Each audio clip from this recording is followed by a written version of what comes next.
सुप्रभात बच्चों। आज हम लोग एक नया पाठ पढ़ेंगे कृतिका हिंदी और कक्षा 10 से, और उसका नाम है जॉर्ज पंचम की नाक। और जॉर्ज पंचम की नाक के लेखक हैं कमलेश्वर जी। कमलेश्वर जी का जन्म 1932 ईस्वी में हुई थी तथा इनकी मृत्यु 2007 ईस्वी में हुई। और कमलेश्वर जी एक महान लेखक, कहानीकार, कथाकार थे तथा ये संपादक भी थे और विभिन्न प्रकार की पत्रिकाओं का संपादन करते थे, जैसे कि दैनिक जागरण, दैनिक भास्कर, तथा ये सीरियल और फिल्म में पटकथाएं भी लिखते थे। और इनका बहुत बड़ा योगदान है फिल्म जगत और हमारे सिनेमा जगत तथा हमारे हिंदी साहित्य में इनका बहुत ही महत्वपूर्ण स्थान है। तो उनके द्वारा लिखी हुई कहानी आज हम लोग पढ़ेंगे कृतिका से, जॉर्ज पंचम की नाक। जॉर्ज पंचम की नाक, जैसा कि इसके नाम से ही पता चलता है कि एक नाक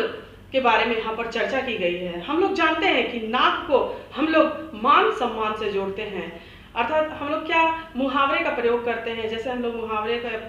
प्रयोग करते हैं कि नाक कट जाना। नाक कट जाना अर्थात मान सम्मान से जोड़ते हैं कि इज्जत चले जाना, या नाक ऊंची हो जाना अर्थात मान सम्मान बढ़ जाना। तो यहाँ पर किस प्रकार से लेखक ने दिखलाया है कि स्वतंत्रता के बाद भी हमारे भारत देश में कुछ ऐसे नेता और कुछ ऐसे अधिकारी थे जो कि अंग्रेजों की चाटुकारिता में अपने जीवन को व्यतीत कर देते थे, और उनकी चाटुकारिता में हमारे देश की गरिमा को नाक कटवाने से भी ज़्यादा बदतर स्थिति में वो ला देते थे, और जिसको कि इस कहानी के माध्यम से जानते हैं। एक समय की बात है जबकि रानी एलिजाबेथ भारत आने वाली होती है, और वो पाकिस्तान और बांग्लादेश का दौरा करने वाली होती है, साथ में वो भारत भी आने वाली होती है। तब दिल्ली में ये बहुत ही चर्चा होती है कि रानी एलिजाबेथ आ रही है, तो दिल्ली को पूरी तरह से दुल्हन की तरह सजाया जाता है। पर एक कमी ये होती है कि वहाँ पर एक मूर्ति होती है जो जॉर्ज पंचम की होती है, जो कि अंग्रेजों के पूर्वज थे, और उनका रिश्ता है रानी एलिजाबेथ द्वितीय से, उनका रिश्ता है। और इसीलिए भारतीय अधिकारी और नेता सोचते हैं कि अगर रानी एलिजाबेथ अगर हमारे भारत में आएगी, दिल्ली आएगी, अगर जॉर्ज पंचम की मूर्ति पर नाक नहीं रहेगा तो हम भारतीयों की नाक कट जाएगी। और उनकी चाटुकारिता को करने के लिए अर्थात उनको खुश करने के लिए वो उसमें नाक लगाने की प्रक्रिया को प्रारंभ करते हैं। उसके बाद फिर एक उच्च स्तरीय बैठक बुलाते हैं जिसमें कि सारे अधिकारी और बड़े बड़े नेता शामिल होते हैं, और उसमें यह चर्चा करते हैं कि किस प्रकार से उसमें नाक लगाया जाए, क्योंकि अगर जॉर्ज पंचम की मूर्ति में नाक नहीं होगी तो भारत की नाक कट जाएगी, क्योंकि रानी एलिजाबेथ देखेगी कि जॉर्ज पंचम की मूर्ति में नाक नहीं है।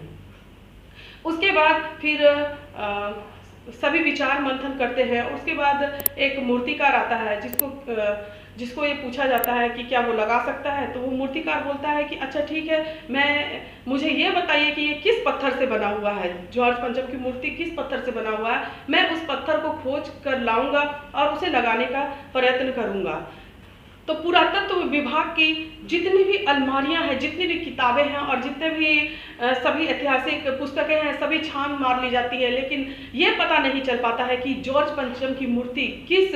पत्थर से बनी हुई है। पुनः फिर एक उच्च स्तरीय बैठक होती है जिसमें कि सभी उच्च अधिकारी एवं सभी बड़े बड़े नेता शामिल होते हैं। उसके बाद मूर्तिकार वहाँ पर आते हैं और मूर्तिकार ये कहते हैं कि ठीक है, मुझे ये इजाज़त दीजिए कि मैं सभी जगह देश विदेश जा करके सभी जितने भी मूर्तियाँ हैं उनके नाक को माप लूँ कि क्या कोई भी नाक इस जॉर्ज पंचम की नाक में फिट बैठता है, तो उन्हें इजाज़त दे दी जाती है। उसके बाद फिर वो जाते हैं और जाकर जैसे कि बंगाल, गुजरात और बिहार हर जगह जाते हैं, और जितने भी महापुरुष हैं जैसे कि रविन्द्रनाथ टैगोर, सुभाष चंद्र बोस, महात्मा गांधी और भी जितने भी महान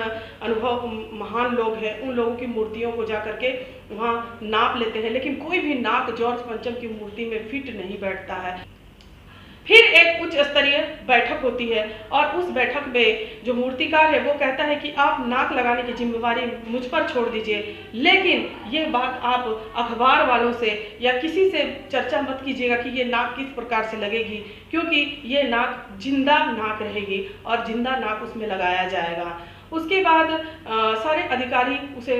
इजाज़त दे देते हैं और सभी नेता उन्हें इजाज़त दे देते हैं, और ये बात छुपा ली जाती है। और उसके बाद फिर वो मूर्तिकार जाता है और वहाँ पर जहाँ मूर्ति रहती है उसके बगल में एक तालाब रहता है, वहाँ पर जल पूरा भर दिया जाता है और उस मूर्ति को पूरी तरह से साफ किया जाता है और मूर्ति में पूरी तरह से जल से भिगो दिया जाता है ताकि उसमें नाक को अच्छी तरह से फिट किया जा सके। उसके बाद फिर वहाँ पर एक जिंदा नाक लगाया जाता है, परंतु दूसरे दिन अखबार में कोई भी खबर नहीं रहती है और ना ही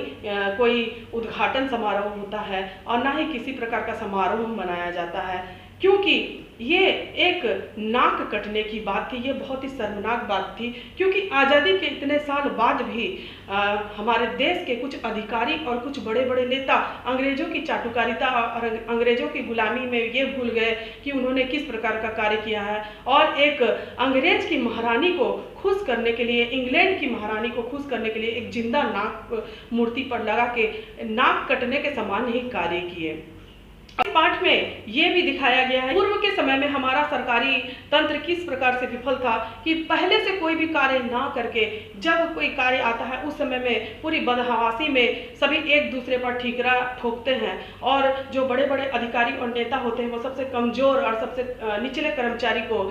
इस प्रकार का आदेश देते हैं कि ये कार्य इतने जल्दी हो जाना चाहिए और सभी एक दूसरे को वो इल्जाम देते हैं कि आप ये काम कर लीजिए। जैसे उच्च अधिकारी उनसे निचले अधिकारी को, निचले अधिकारी उनसे और निचले कर्मचारी को इस प्रकार के आदेश देते हैं, लेकिन कोई रास्ता नहीं निकलता है, सिर्फ एक इंग्लैंड की महारानी को खुश करने के लिए। और ये सरकारी तंत्र की अव्यवस्था को भी दिखलाता है कि किस प्रकार से पहले से कोई भी तैयारी या कार्य नहीं किया जाता है, लेकिन जब जरूरत पड़ती है तो उस समय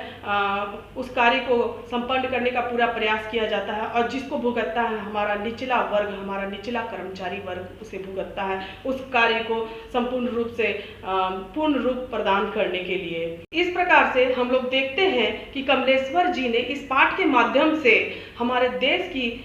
एक सच्चाई का चित्रण करने का प्रयास किया है कि किस प्रकार से आज़ादी के बाद भी हमारे कुछ भारतीय नेता एवं भारतीय अधिकारी अंग्रेजों की चाटुकारिता करते थे और इसके लिए हमारे भारतीयों को इसकी सजा भुगतनी पड़ती थी और अपनी नाक को बचाने के लिए अर्थात अपने मान सम्मान को बचाने के लिए कितना नीचे तक गिर जाते थे कि एक जिंदा नाक तक को वो एक मूर्ति में लगा देते हैं और इस प्रकार से वो एक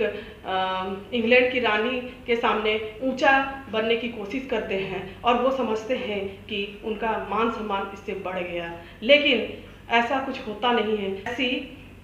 बातें करके वो अपने मान सम्मान को और गिराते हैं हम भारतीयों की नज़र में। तो आशा है बच्चों आप लोगों को ये पाठ समझ में आया होगा। जॉर्ज पंचम की नाक, जो कि जॉर्ज पंचम के मूर्ति के ऊपर इसका पूरा वर्णन किया गया है कि एक मूर्ति है जॉर्ज पंचम की है जो कि अंग्रेजों के पूर्वज थे और जिस मूर्ति में नाक नहीं लगा हुआ था उसी नाक को लगाने के पीछे पूरी कहानी इर्द गिर्द घूमते रहती है और किस प्रकार से सभी सरकारी तंत्र, सभी नेता और सभी कर्मचारी उस पर नाक लगाने को लेकर जो परेशानी झेलते हैं एक रानी को खुश करने के लिए, रानी एलिजाबेथ द्वितीय को दिखाने के लिए, उसी का यहाँ पर वर्णन किया गया है जॉर्ज पंचम की नाक में। तो बच्चों आशा है आपको ये पाठ समझ में आया होगा। धन्यवाद।